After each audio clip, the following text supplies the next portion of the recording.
Ohio is known as a center of industry. Center of industry in the development of industry around the world, but certainly and most importantly as a center of industry in the industrialization of the United States.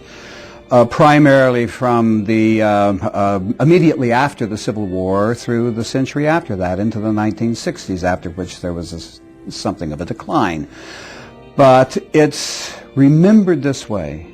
This was the high point. This was the apogee of production, industrial production in the state of Ohio, at least in our memory, in the way that we study things and learn things in history books.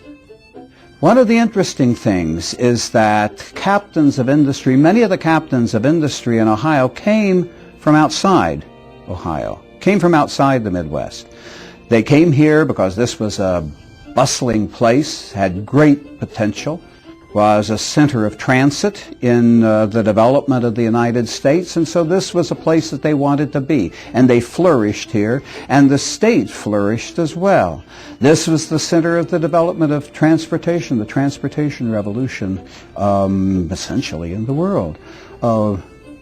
Anyone who knows about airplanes and air flight realize that the Wright brothers were first people who manufactured bicycles in Ohio, and the center of the automotive industry was in Ohio and in a state slightly north of Ohio. But this was an extraordinary center of productivity. But what normally is missed, too frequently is missed, that Ohio has a long tradition of industry. And it's a tradition that traces its roots back to the beginning of human habitation in Ohio. And this was the place where some of the early Americans found an extraordinary source of raw material for what was very important to them then, and it was flint. And this was Flint Ridge.